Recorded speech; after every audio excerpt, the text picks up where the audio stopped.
Kebanyakan kalian pasti familiar dengan sayuran satu ini.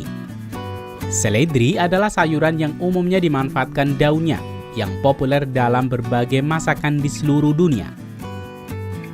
Seledri memiliki aroma khas dan rasa segar yang membuatnya menjadi bahan penting dalam sup, salad, dan hidangan tumis. Selain sebagai penyedap alami, seledri juga sering digunakan sebagai garnish yang menambahkan keindahan dan kelezatan hidangan. Namun ternyata ada juga jenis seledri celerica yang dimanfaatkan akarnya. Sayuran akar seledri juga dikenal sebagai seledri lobak atau seledri knop, adalah sayuran akar yang termasuk dalam famili tumbuhan yang sama dengan seledri. Walaupun jenis sayuran akar kurang dikenal, namun sangat bermanfaat dalam masakan. Akar seledri ini memiliki bentuk bulat dengan kulit kasar berwarna coklat.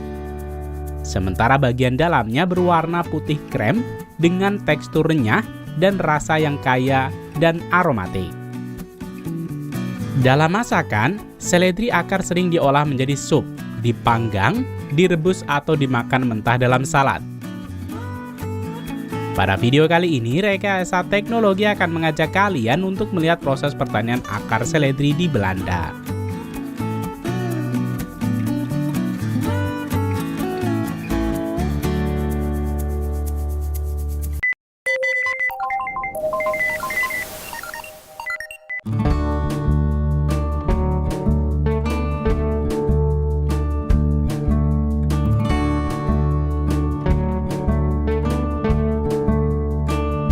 Walau disebut dengan nama akar seledri, sebenarnya sayuran akar seledri ini bukan berasal dari akarnya, melainkan batang tanaman seledri yang membesar.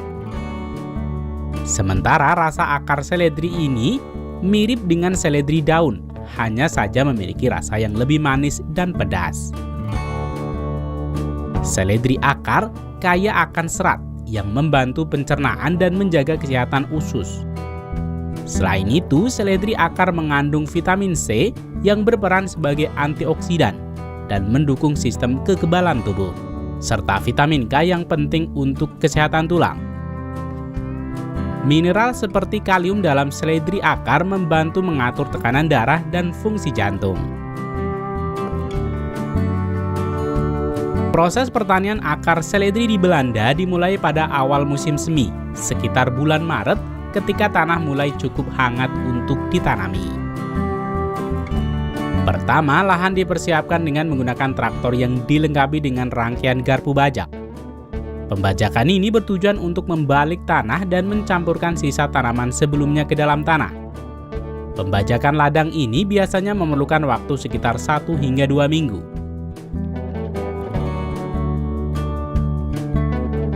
Setelah itu, traktor dengan alat penggaruk digunakan untuk meratakan dan memadatkan tanah. Hal ini bertujuan untuk memastikan bahwa bedengan tanaman siap untuk disemai.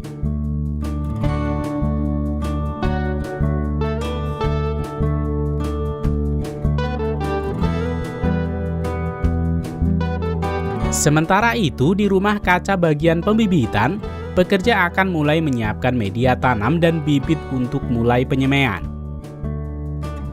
Semai tripod akan ditata dan diletakkan pada conveyor untuk melewati mesin yang akan mengisi tripod dengan media tanam yang berisi tanah, kompos, dan serabut kelapa. Berikutnya, tripod yang sudah terisi akan diberi lubang dan disirami dengan air. Selanjutnya, semai tripod yang berisi media tanam kemudian dibawa ke mesin celery seeding machine untuk diisi bibit seledri. Benih seledri ini membutuhkan waktu lama sebelum akhirnya dapat ditanam di ladang. Sehingga proses pembibitan ini harus dilakukan jauh hari bahkan sebelum mesin traktor pembajak diturunkan.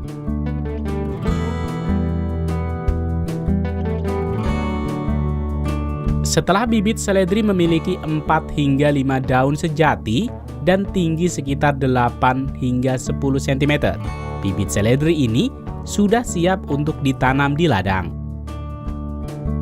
Proses penanaman ini biasanya dilakukan pada pertengahan April. Benih seledri mulai disemai menggunakan mesin penanam otomatis yang memastikan benih tersebar merata pada kedalaman yang tepat. Penyemaian biasanya memerlukan waktu sekitar 1 hingga 2 minggu. Setelah benih disemai, lahan disiram secara teratur menggunakan sistem irigasi otomatis atau semi otomatis untuk memastikan kelembaban tanah tetap optimal. Selama masa pertumbuhan yang berlangsung sekitar 5 hingga 6 bulan, tanaman seledri dirawat dengan melalui berbagai proses, mulai dari penyulaman, pemupukan, dan pengendalian gulma. Traktor kecil atau alat kultivator sering digunakan untuk membantu proses ini, memastikan tanaman memiliki ruang yang cukup untuk tumbuh dan mendapatkan nutrisi yang diperlukan.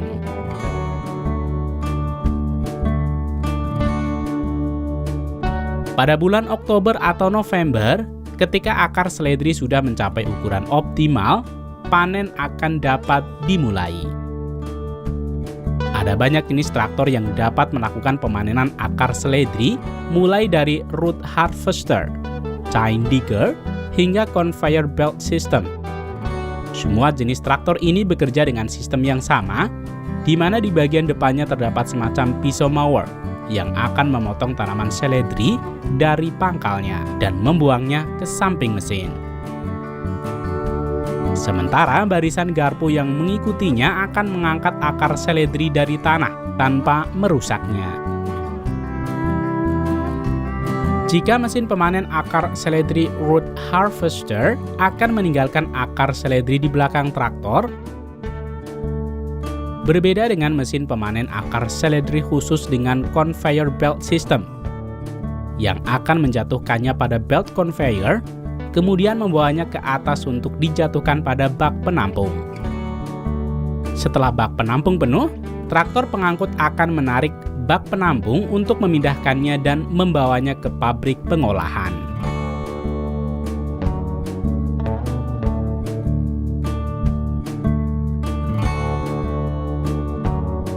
Berikutnya, di gudang pengolahan, pekerja akan menjatuhkan akar seledri ini ke belt conveyor yang akan membawanya ke proses selanjutnya.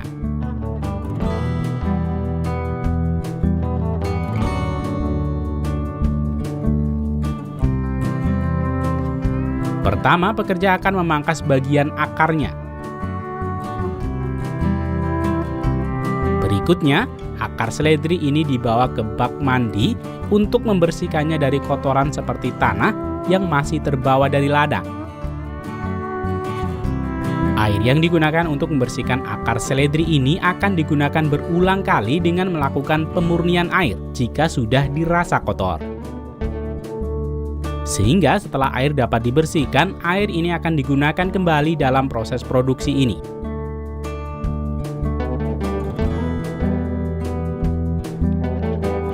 Sementara itu, akar seledri yang sudah bersih akan disortir sebelum akhirnya dikemas dalam berbagai ukuran dan kemasan. Akar seledri ini harus disimpan dalam kondisi dingin untuk menjaga kesegarannya. Hal itu juga mengapa para pekerja ini menggunakan pakaian yang tebal.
Ada banyak jenis sayuran di seluruh dunia, namun mungkin ini adalah salah satu sayuran yang tidak pernah kalian melihatnya. Sayuran ini memiliki nama artichoke globe. Artichoke globe sebenarnya adalah kuncup bunga dari tanaman hias yang indah yang biasa diproduksi selama musim panas di Eropa. Tanaman ini memiliki daun besar, bergerigi, berwarna hijau keperakan yang menghasilkan batang bunga tinggi di atasnya dengan kuncup bunga besar berbentuk bola yang memiliki sisik runcing.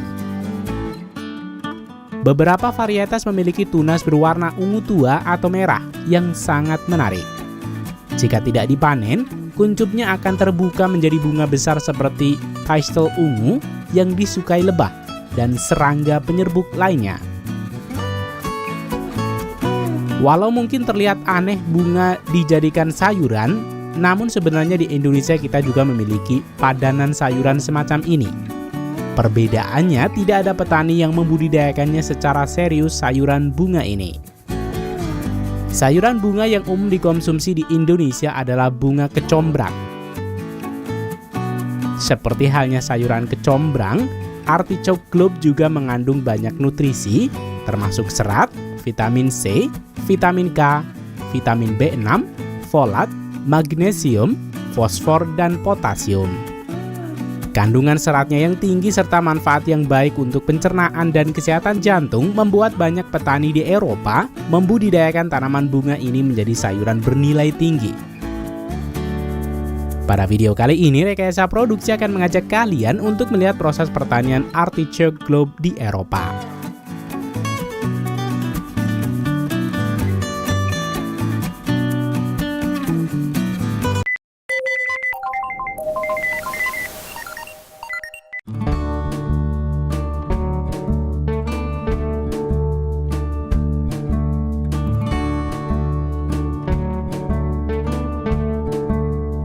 Seperti yang disebutkan sebelumnya, artichoke globe sebenarnya adalah kuncup bunga yang belum mekar dari tanaman Cyanara cardinalis. Orang biasanya memakan dasar tangkai, pangkal daun, dan jantung artichoke yang lunak. Artichoke globe memiliki tekstur dan rasa yang unik serta memiliki rasa yang sedikit manis dan juga sedikit pahit. Daging bagian dalam sayuran ini bertekstur lunak dan berair. Seperti halnya langkah pertanian sayuran lainnya, proses pertanian artichoke dimulai dengan proses persiapan lahan dengan traktor pembajak. Pertama, traktor pembajak yang dilengkapi dengan pisau cangkul yang dapat membalikkan struktur tanah hingga kedalaman 30 cm. Tujuannya untuk membuang sisa-sisa tanaman yang telah dipanen atau sisa-sisa tanaman yang telah mati. Berikutnya, traktor pembajak kedua akan menarik serangkaian piringan cakram mini, bertujuan untuk membuat bedengan atau barisan antara tanaman. Selanjutnya, proses pembibitan artichoke. Tanaman Cyanara cardinalis adalah tanaman yang dapat dibudidayakan baik melalui anakan tunas atau juga bijinya.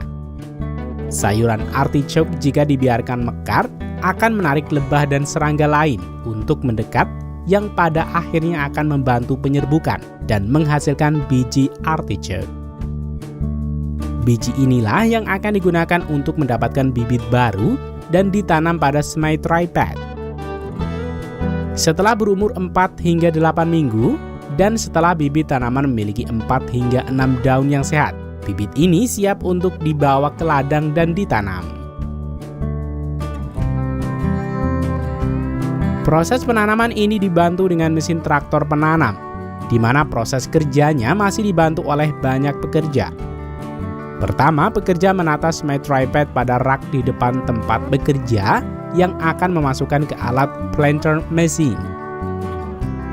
Dalam sekali jalan, mesin ini akan menanam 3 baris sekaligus yang dibantu oleh 3 orang pekerja dan 1 pekerja yang membantu jika ada bagian barisan yang kosong, kemudian mengisinya. Berikutnya, pekerja akan memasang selang irigasi di sepanjang barisan tanaman. Karena irigasi sudah dilakukan secara otomatis, maka pekerja hanya perlu memperhatikan penyiangan gulma dengan traktor sehingga tidak mengganggu pertumbuhan sayuran. Selain itu, pekerja juga perlu melakukan pemupukan tambahan dan juga pemantauan terhadap keberadaan hama dan juga penyakit. Tanaman artichoke tumbuh paling baik dalam suhu yang berkisar antara 15 derajat Celcius hingga 24 derajat Celcius. Mereka lebih tahan terhadap suhu yang sedikit lebih dingin di malam hari, tetapi mereka memerlukan suhu yang cukup hangat untuk pertumbuhan yang optimal. Untuk pertumbuhan optimalnya, tanaman ini memerlukan sinar matahari langsung setidaknya 6 hingga 8 jam sehari.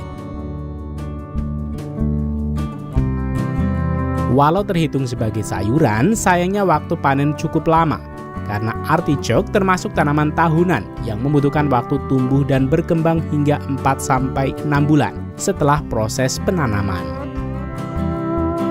Walau begitu, hal ini dapat bervariasi tergantung pada faktor-faktor seperti jenis varietas, kondisi cuaca, dan praktik budidaya yang dilakukan oleh petani.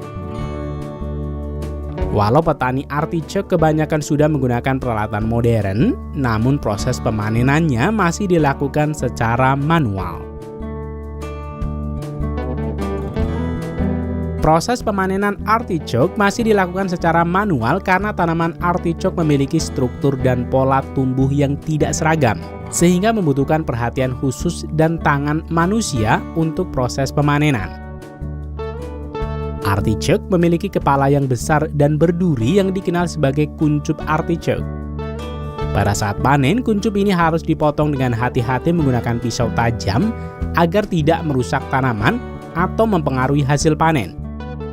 Dengan memanen secara manual, petani dapat menyesuaikan metode pemanenan dengan kondisi unik masing-masing tanaman.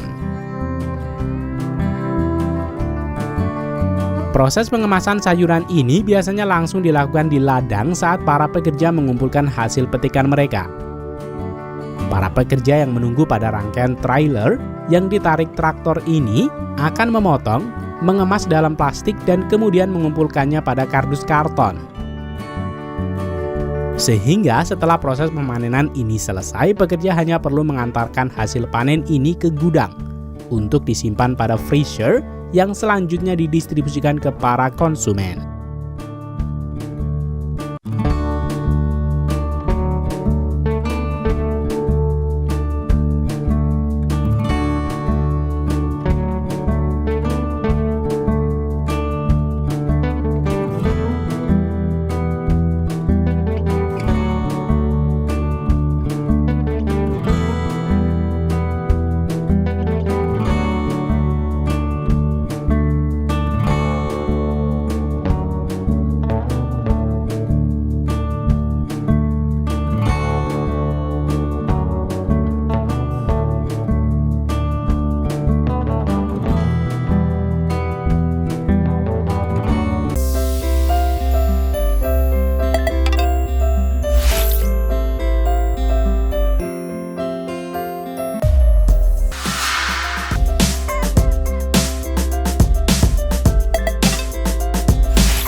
Walaupun sayuran ini telah lama dibudidayakan di Indonesia, namun belum banyak orang familiar dengan sayuran yang terhitung baru bagi kita. Sayuran ini adalah asparagus. Sayuran asparagus pada dasarnya adalah tunas muda dari tanaman asparagus. Asparagus juga dikenal sebagai rajanya sayuran. Hal ini karena asparagus adalah salah satu sayuran yang paling banyak mengandung nutrisi, mulai dari vitamin, folat, dan kalsium. Selain itu, kandungan sifat uretik pada asparagus berkhasiat untuk memperlancar saluran urin sehingga mampu memperbaiki kinerja ginjal. Selain segudang nutrisi dan manfaat, sayuran ini juga memiliki harga yang cukup mewah dibanding dengan sayuran lainnya. Harga asparagus di pasaran berkisar antara 110 hingga 160 ribu per kilogram. Pada liputan kali ini, Rekayasa Teknologi akan mengajak kalian melihat proses pertanian asparagus di Eropa, di mana sayuran ini lebih mudah ditemukan di pasar tradisional dan pasar swalayan. Liputan ini juga bagian dari request sahabat semua yang telah menuliskannya di kolom komentar.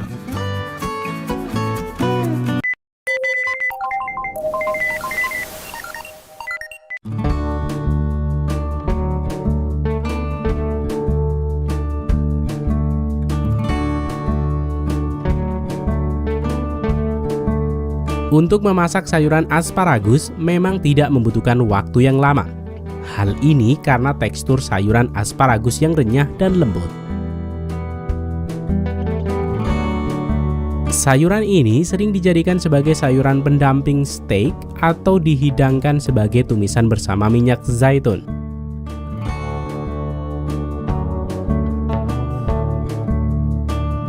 Walau begitu, menumbuhkan tunas asparagus dari bijinya membutuhkan waktu yang lama, yaitu sekitar 5 tahun. Di mana periode 5 tahun ini diperlukan untuk peralihan dari benih ke tanaman yang menghasilkan tunas atau rebung yang dapat dimakan sepenuhnya. Benih biji asparagus dihasilkan dari buah yang dihasilkan tanaman ini. Walau begitu, buah ini sebenarnya beracun bagi manusia. Tahapan proses pertanian menanam dari biji asparagus baru dapat memanen tombak atau tunas pada tahun kedua. Tetapi jika petani ingin tanaman berumur panjang dan sehat, petani tidak akan memetiknya. Sedangkan pada tahun ketiga dan keempat, petani akan mulai memanen. Tetapi tanaman ini tidak akan menghasilkan asparagus selama 1 musim penuh.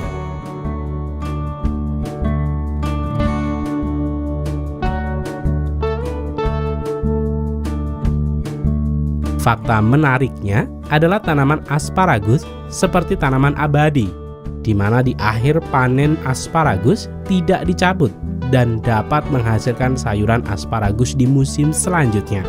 Hal ini berbeda dengan sistem menanam sayur jenis lainnya.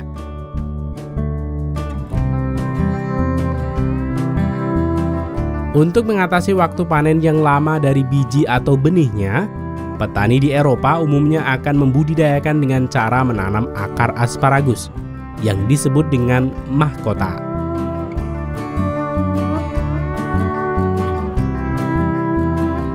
Kegiatan bertani asparagus dimulai dengan persiapan lahan. Walau asparagus dapat tumbuh layaknya rumput liar, namun untuk menghasilkan kualitas dan kuantitas yang baik, lahan perlu disiapkan dengan cara membajak dan meratakan tanah. Selain itu, proses ini juga berfungsi untuk menyingkirkan gulma pada lahan pertanian. Kemudian, untuk memenuhi nutrisi selama masa pertumbuhan, petani akan mengaplikasikan pupuk organik pada tanah. Selanjutnya, mesin traktor akan membuat galian untuk tempat meletakkan akar atau mahkota asparagus.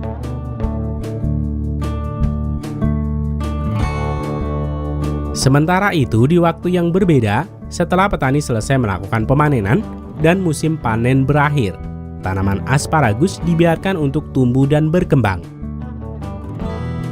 Tanaman ini akan dibiarkan tumbuh hingga musim gugur datang.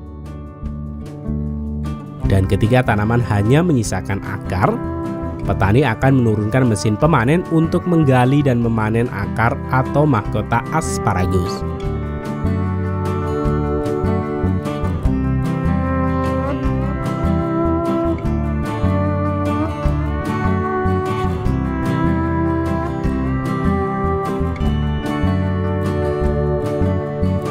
Selanjutnya, akar ini akan dibawa ke pabrik untuk dikumpulkan, ditata, dikemas, dan disimpan untuk musim tanam selanjutnya.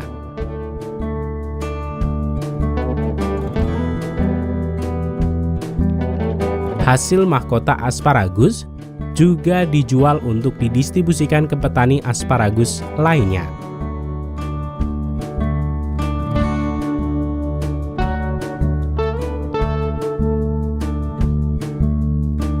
Sementara itu, untuk petani yang membudidayakan asparagus melalui bijinya, petani akan membesarkan biji di dalam polybag di tempat pembibitan.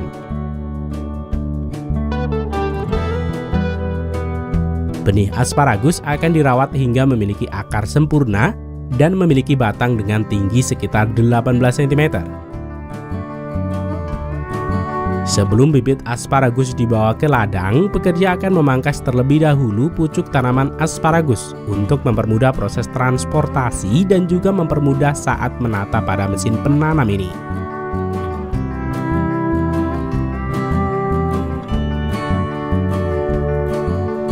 Mesin penanam seperti ini biasa dibantu oleh 2 orang pekerja yang bertugas menempatkan bibit pada mesin penanam.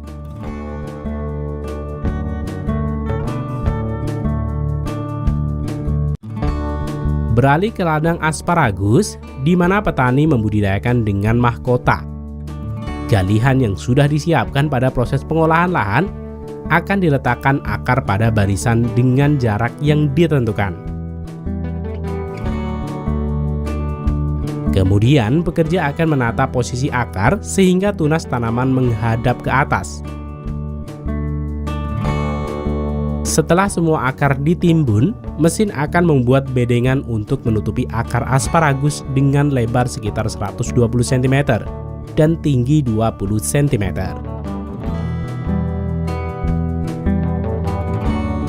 Musim tanam asparagus biasanya dimulai pada awal April hingga pertengahan Mei, tergantung cuaca dan kondisi di lapangan.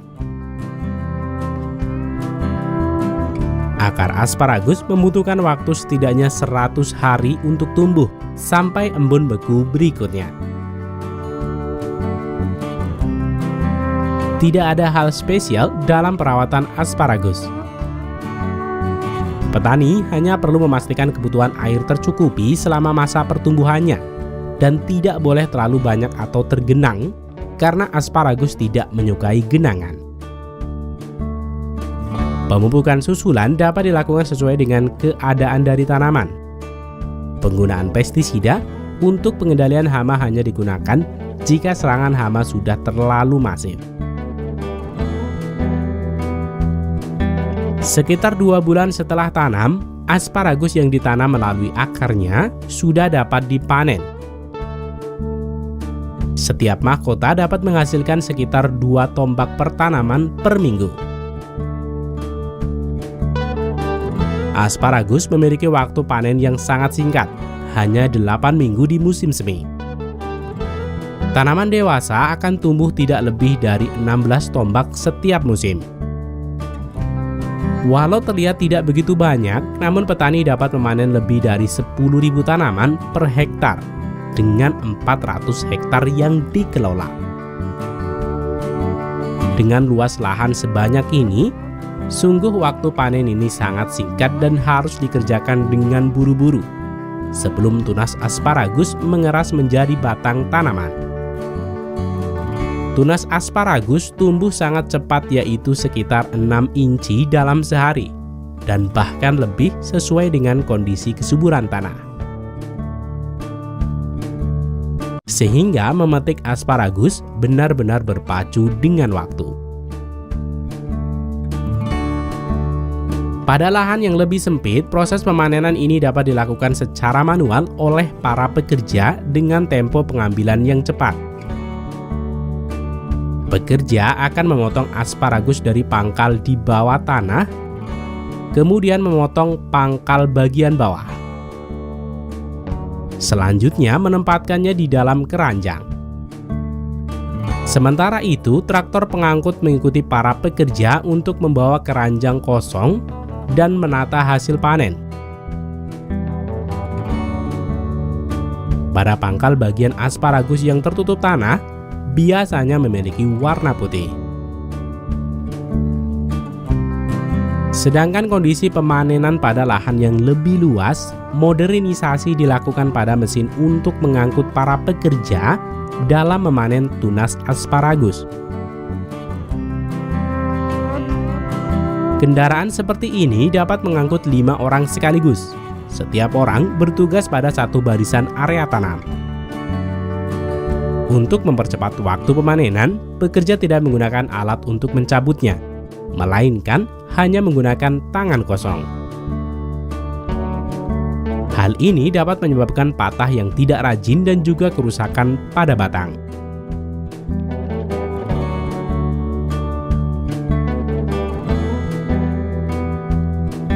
Selanjutnya, hasil panen asparagus ini akan langsung dibawa menuju ke pabrik pengepakan di mana asparagus akan dibersihkan, didinginkan, dan disortir menjadi satu pon bandel, di mana satu bandel berisi sekitar 20 tombak.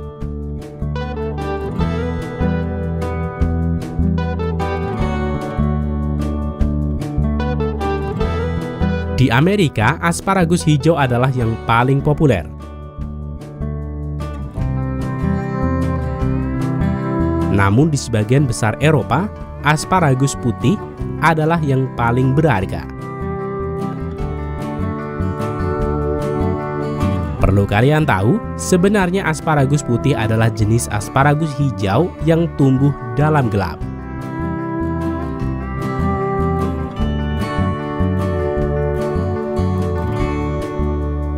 Segera setelah asparagus sampai ke pabrik pengemasan, pekerja akan menurunkan dan menata asparagus pada sabuk konveyor ini. Sabuk konveyor akan membawa ke pemotong untuk mendapatkan pemotongan kasar pertama. Selanjutnya, asparagus menuju ke tempat pencucian dengan cara disemprot. Kemudian, pekerja akan meletakkan pada Excel tunggal di mana hanya ada satu batang per nampan. Sabuk ini kemudian akan membawa ke ruang scanner, di mana kamera resolusi tinggi untuk mengambil bidikan setiap tombak. Mesin scanner ini akan menilai ukuran, warna, dan kondisi batang tunas. Penilaian ini memungkinkan mesin memisahkan kualitas asparagus, yang kemudian mesin secara otomatis menempatkan asparagus sesuai kualitas di mana para pekerja sudah siap untuk mengikatnya per bandel dan mengemasnya.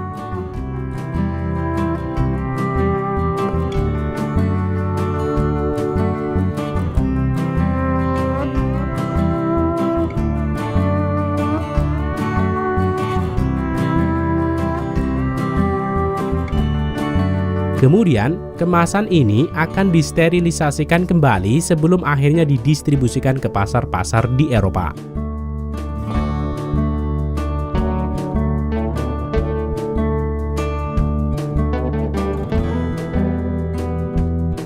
Sementara itu, potongan asparagus yang tidak dipakai atau rusak akan dibawa ke konveyor keluar pabrik untuk ditampung dan diolah untuk pakan ternak sapi.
Ini adalah salah satu sayuran unik yang biasanya hanya ditemukan di Belgia dan Belanda. Selain karena hanya dibudidayakan di dua negara ini, sayuran ini juga ternyata harus ditanam pada tempat yang gelap tanpa cahaya. Sayuran ini dikenal dengan nama Edif Belgique atau Witloof Chincurry. Anda juga dapat mencarinya dengan nama Brussels Chincurry. Sayuran ini memiliki ciri fisik daun yang rapat dengan warna putih pucat dan ujungnya yang kuning. Chincurry Brussels biasanya digunakan sebagai campuran salad serta dalam masakan gratin atau tumis dengan rasa yang sedikit pahit. Walau memiliki rasa sedikit pahit, namun sayuran Witloof ini mengandung senyawa antioksidan yang baik untuk kesehatan, seperti vitamin A dan vitamin C. Hal ini membantu meningkatkan sistem kekebalan tubuh dalam melawan radikal bebas. Brussels Chincurry sangat rendah kalori, membuatnya menjadi pilihan yang baik untuk diet sehat. Satu porsi Brussels Chincurry biasanya hanya mengandung sekitar 20 kalori. Pada video kali ini, Rekayasa Teknologi akan mengajak kalian untuk melihat proses pertanian Brussels Chincurry di Belgia dan Belanda.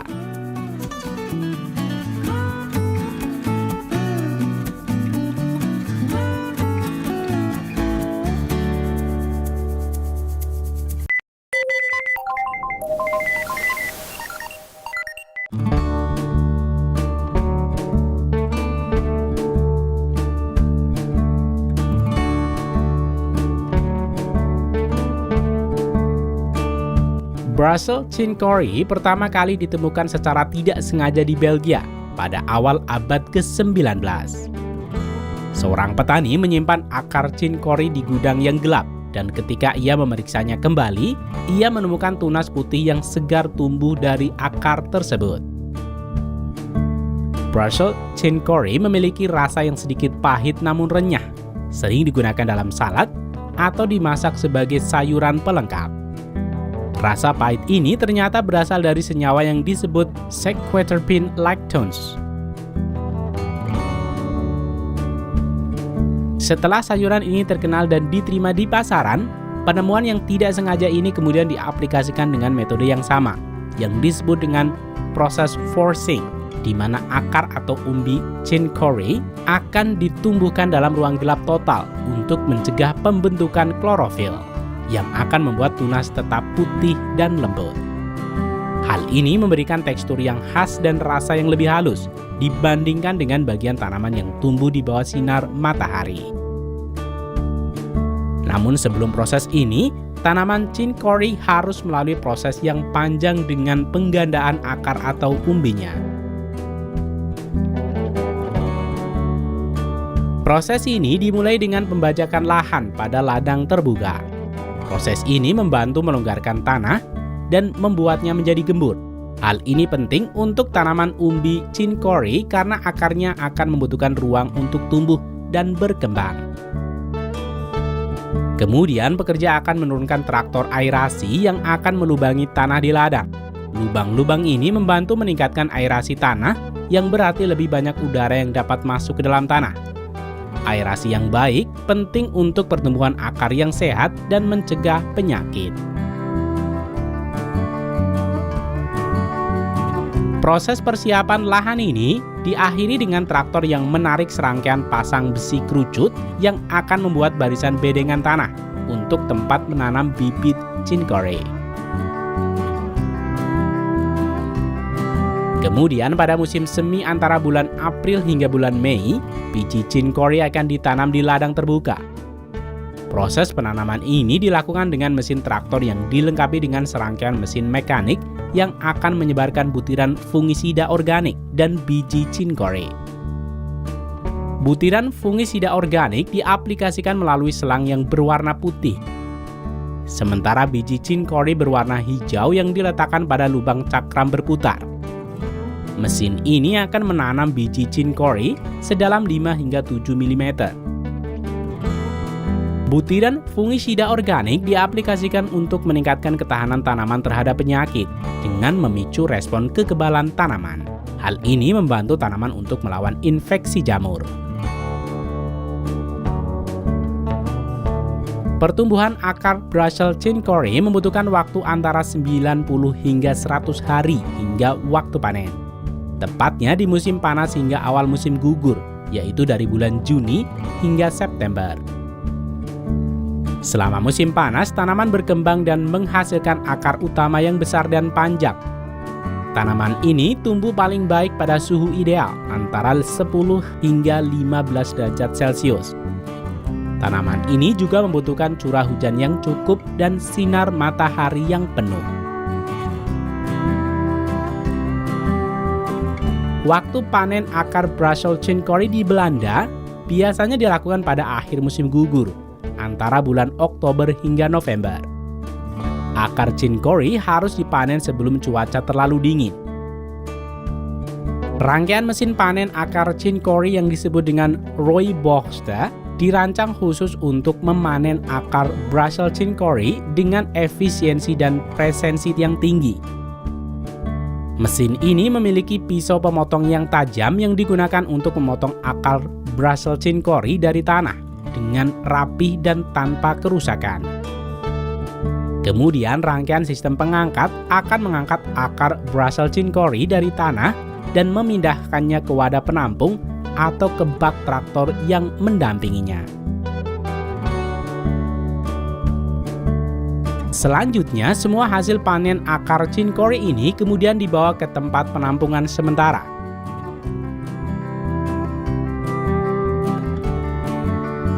Setelah akar terkumpul dalam jumlah yang besar, loader akan memindahkan akar ini ke mesin sortir yang akan membagi akar ini menjadi 3 kelas sesuai dengan ukurannya.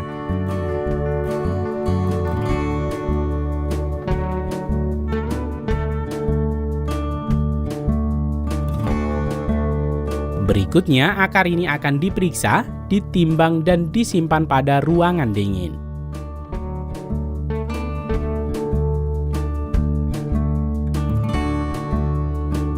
Sementara itu, di ruang produksi sayuran Brussels chicory, kegiatan ini dimulai dengan menuangkan akar pada konveyor berjalan.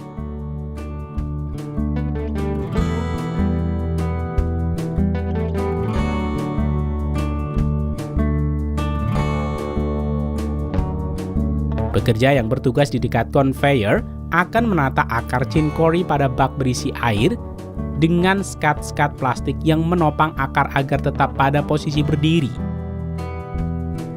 Setelah bak ini penuh, bak ini akan dipindahkan ke rak-rak gelap dengan suhu yang sejuk pada suhu antara sekitar 12 hingga 18 derajat Celcius.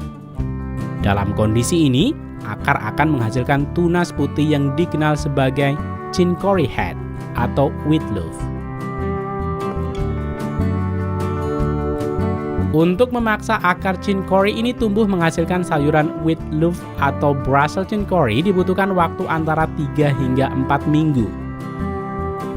Tunas mencapai ukuran yang diinginkan dan dipanen setelah mencapai tinggi antara 15 hingga 20 cm. Proses ini dilakukan dengan hati-hati untuk menghindari kerusakan pada tunas. Setelah memasuki waktu panen, wheat loaf ini akan dikeluarkan dari gudang penyimpanan dan dibawa ke ruangan pengemasan.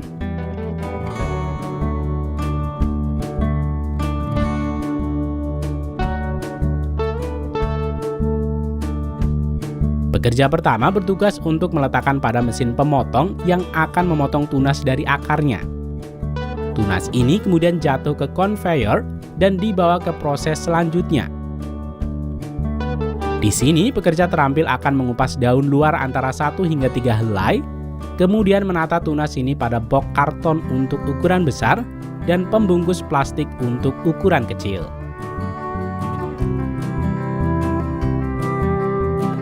Pada tahapan ini, sayuran Brussels chicory atau wheat loaf siap untuk didistribusikan ke para pelanggan.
Ini adalah sayuran asparagus. Konsep dari sayuran ini hampir sama seperti rebung bambu yang kita masak layaknya sayur. Asparagus adalah tunas dari tanaman asparagus, di mana ketika tumbuh dewasa tanaman ini memiliki batang yang keras dan tumbuh cukup tinggi. Dari berbagai macam panen asparagus, terdapat 3 varian asparagus yang dibedakan berdasarkan warnanya. Selain asparagus hijau yang paling umum, varietas lain ada asparagus ungu yang lebih manis dibanding asparagus hijau. Walau begitu, asparagus ungu akan berubah menjadi hijau saat dimasak. Di sebagian besar Eropa, asparagus yang paling berharga adalah asparagus putih, yang sebenarnya dihasilkan dari asparagus hijau yang tumbuh dalam gelap. Perbedaan warna pada sayuran asparagus hanya menunjukkan jumlah cahaya yang diterima asparagus selama proses pertumbuhan. Lalu bagaimana proses pertanian asparagus putih yang digemari di Jerman? Pada video kali ini, Rekayasa Teknologi akan mengajak kalian untuk melihat proses pertanian asparagus putih.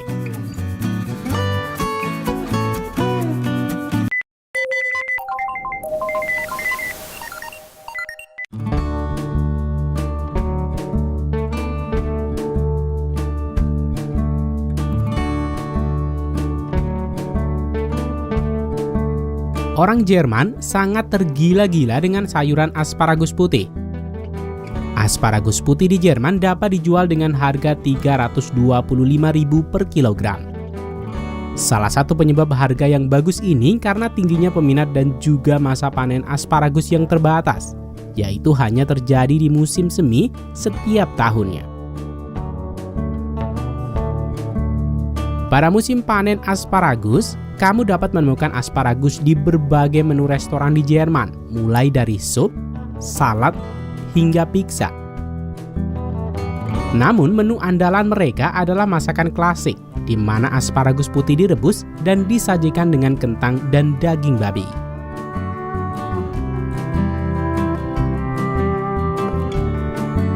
Tombak asparagus tumbuh di awal musim semi dari mahkota akar tanaman induk yang akan memberikan tunas asparagus untuk setiap tahun.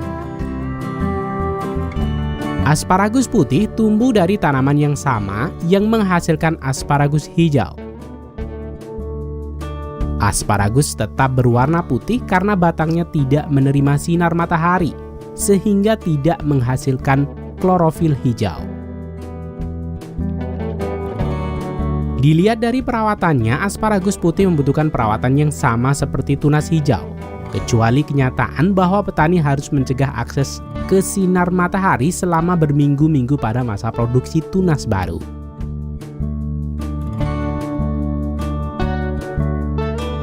Seperti halnya asparagus hijau, tahapan proses pertanian ini dimulai dengan menyiapkan ladang.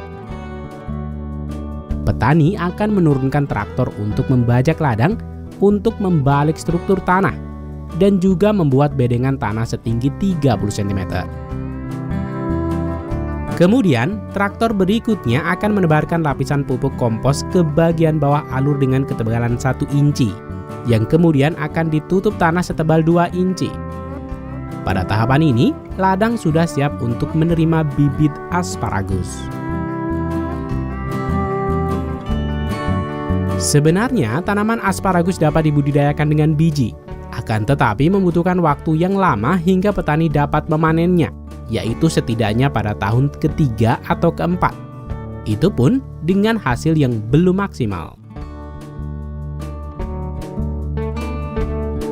Untuk mengatasi waktu panen yang lama ini, petani Eropa umumnya akan menanam asparagus dengan akar atau mahkota asparagus.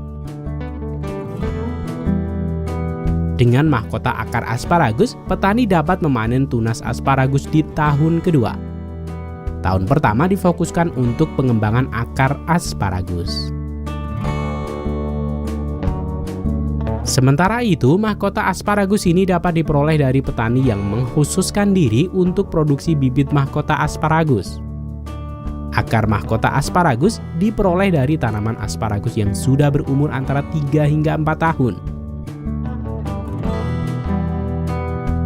Proses pemanenan mahkota ini dilakukan di awal musim semi. Petani akan menurunkan traktor pemanen yang akan mengangkat mahkota asparagus dari tanah dan memindahkannya ke truk pengangkut yang akan membawanya ke ruang produksi. Di sini, para pekerja akan menata mahkota dan mengemasnya dalam karung jaring yang selanjutnya akan didistribusikan ke para petani asparagus.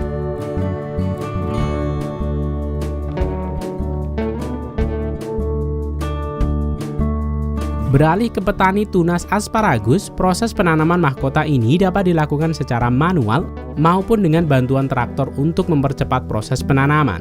Kondisi ini tergantung pada seberapa luas lahan yang diolah oleh para petani.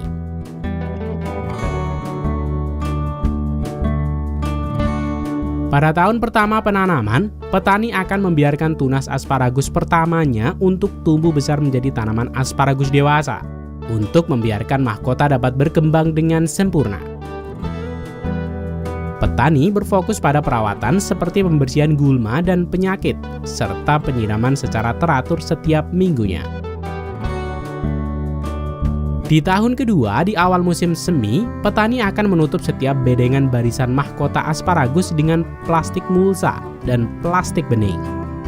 Penutupan ini bertujuan untuk menghindarkan tunas asparagus terkena sinar matahari, sehingga dapat menghasilkan tunas asparagus putih.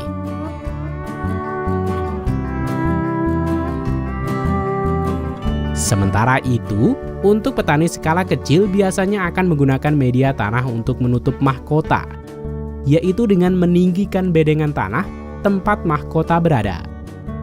Sehingga pada proses pemanenan tunas asparagus putih ini, petani akan terlihat memasukkan tangannya ke dalam tanah dan memotongnya dari pangkal. Setiap mahkota dapat menghasilkan sekitar 2 tombak per tanaman per minggu. Asparagus memiliki waktu panen yang sangat singkat, hanya 8 minggu di musim semi. Proses pemanenan tunas asparagus ini dimulai dari awal musim semi hingga awal musim panas. Dan ketika musim panen berakhir, petani akan membiarkan tunas berikutnya untuk tumbuh dan berkembang menjadi tanaman dewasa. Tanaman ini akan dibiarkan tumbuh hingga musim gugur datang. Sementara itu, hasil panen asparagus putih ini akan dibawa ke ruang produksi di mana para pekerja sudah siap untuk menyambutnya.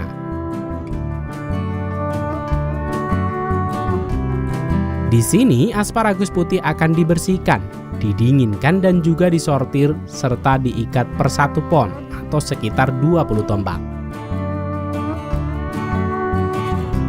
Asparagus putih yang mahal harus memiliki warna putih sempurna dan masih kuncup dengan panjang 22 cm dan lebar 22 hingga 27 mm.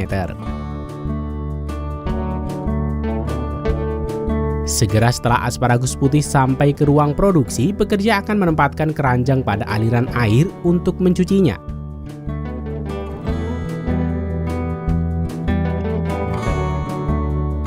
Setelah itu, pekerja akan menata asparagus pada sabuk konveyor berjalan untuk dibawa ke ruang pemotongan.